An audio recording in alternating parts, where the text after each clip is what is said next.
Hello student, welcome to knowledge plus. NIOS का ये 8वां chapter है हमारा संघवाद। इसमें क्वेश्चन आंसर की फॉर्म में पूरा चैप्टर कराता हूँ मैं, ठीक है। और ये क्वेश्चन बहुत ही इंपॉर्टेंट होते हैं, पेपर में आते ही आते हैं। ये स्पेशली 5 ईयर के जो क्वेश्चन होते हैं ना, उसमें से मैंने सिलेक्टेड किए हैं और फिर चैप्टर से मैच करके फिर उन्हें कराता हूँ। और ये NIOS की बुक के अकॉर्डिंग, किसी गाइड के अकॉर्डिंग नहीं है। चैप्टर स्टार्ट करने से पहले एक बार पैटर्न जान लेते हैं। पैटर्न है 5 क्वेश्चन है 8 नंबर वाले, 8 क्वेश्चन है 5 नंबर वाले और 10 क्वेश्चन है 2 नंबर वाले। 23 क्वेश्चन है, ये 100 मार्क्स के आएंगे, ठीक है। और हमारा ये पहला क्वेश्चन है जिसमें सीधा पूछा गया कि भारतीय संघवाद की प्रमुख विशेषताएं बताइए, ठीक है। 5 नंबर के तो 5 पॉइंट बताया मैंने। यहाँ सरकार दो या दो से अधिक स्तर वाली होती है। नागरिक समूह, अलग अलग स्तर की सरकारें एक ही नागरिक समूह पर शासन करती है। यहाँ पे आप सेंटेंस चेंज भी कर सकते हैं। अधिकार क्षेत्र, विभिन्न स्तरों की सरकार के अधिकार क्षेत्र संविधान में वर्णित हैं, इसीलिए सरकार के हर स्तर अस्तित्व और प्राधिकार की गारंटी और सुरक्षा दिए जाते हैं। किसके द्वारा? संविधान के द्वारा। अगला पॉइंट है हमारा लिखित संविधान। भारतीय संविधान लिखित और विस्तृत संविधान है। इसको एक स्तर की सरकार अकेले नहीं बदल सकती, दोनों स्तरों की सरकार मिलकर बदलती है। लेकिन इसमें पहल केंद्र सरकार की होती है।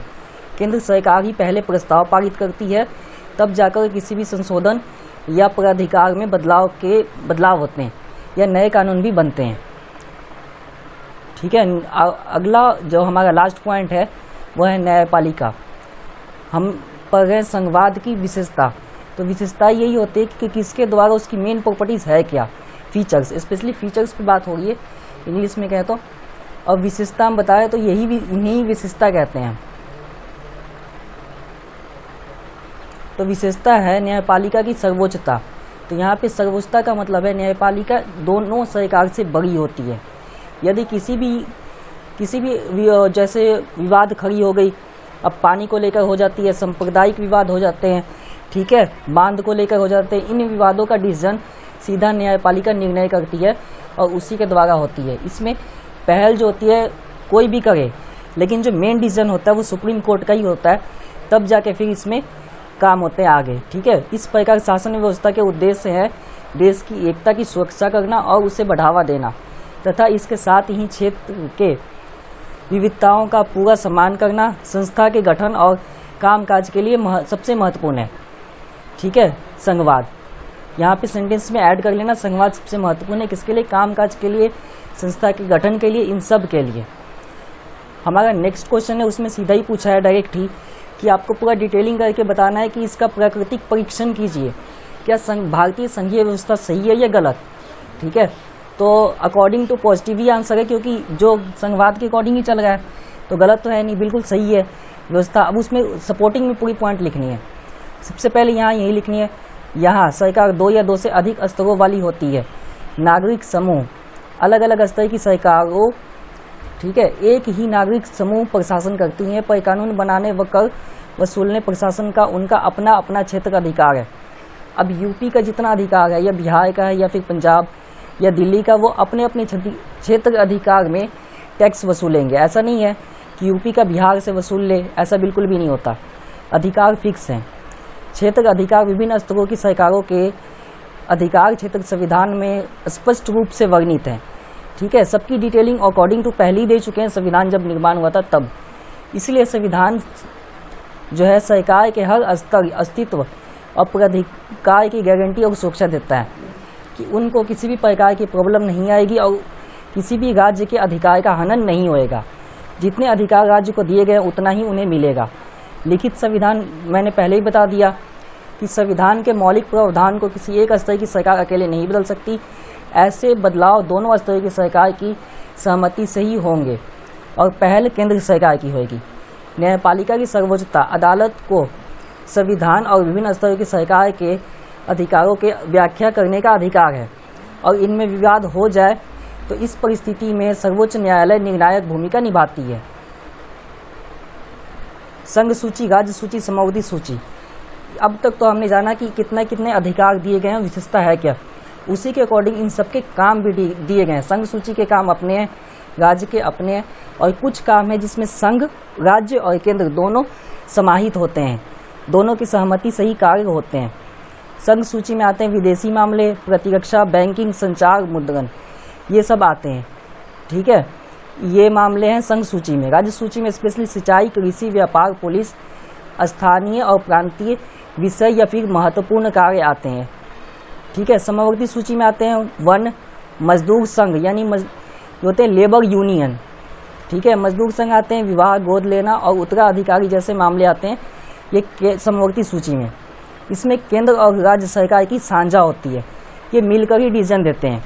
अब हम जो हमारा क्वेश्चन था उसके अकॉर्डिंग देखते हैं। निष्कर्ष में हम इन तथ्यों से यह निष्कर्ष निकाल सकते हैं कि भारतीय संघीय व्यवस्था की प्रकृति सबसे अच्छा और सर्वोच्च है, जिसमें सभी के लिए अधिकार दिए गए हैं, क्षेत्र दिए गए हैं, कानून दिए गए हैं। उनमें समस्याएं आने पर उनके समाधान का भी वर्णन किया गया है कि डिसीजन कौन करेगा। ये क्वेश्चन वैसे तो क्वेश्चन नंबर 3 है, लेकिन ये क्वेश्चन स्पेशली है 7th चैप्टर से, जो मैंने नहीं कराया था और बोला था नेक्स्ट चैप्टर में कहूँगा क्योंकि इसमें क्वेश्चन कम है। तो यहाँ पे यही है, आर्थिक और सामाजिक सिद्धांतों के अंतर्गत वर्गीकृत किन्हीं 5 नीति निर्देशक सिद्धांतों का वर्णन कीजिए। तो यहाँ पे आर्थिक और सामाजिक बोला गया, तो इसमें दोनों ही आएंगे, आर्थिक भी और सामाजिक मिक्स करके। आप अलग अलग नहीं लिख सकते, इकट्ठे आप लिख दीजिए, जैसे मैंने लिखे 7 पॉइंट। स्त्री और पुरुष दोनों के लिए आजीविका का प्रयास, प्राप्त साधन जुटाना। यहाँ पे ये सीधा ही बोला गया है कि दोनों के लिए जो जीवन के लिए आजीविका यानी जीवन जीने के लिए जो मूल जरूरतें उनके साधन जुटाना सबसे पहला सिद्धांत होना चाहिए। अब सिद्धांत किसके लिए? राज्य के अकॉर्डिंग है। कुछ हाथों में संपत्ति का संकेंद्रण रोकने के लिए आर्थिक व्यवस्था का पूर्ण गठन, कि एक हाथ में ऐसा ना हो कि बहुत ज़्यादा प्रॉपर्टी और दूसरे में कुछ भी ना हो, ऐसा बिल्कुल नहीं होना चाहिए। समान कार्य के लिए स्त्री और पुरुष दोनों को समान परिश्रमिक मिले। अब ऐसा नहीं है कि स्त्री काम कर रही है तो उसका वेतन कम है, पुरुष कर रहा है वही काम उसके वेतन ज़्यादा है, ऐसे असमानता नहीं होनी चाहिए।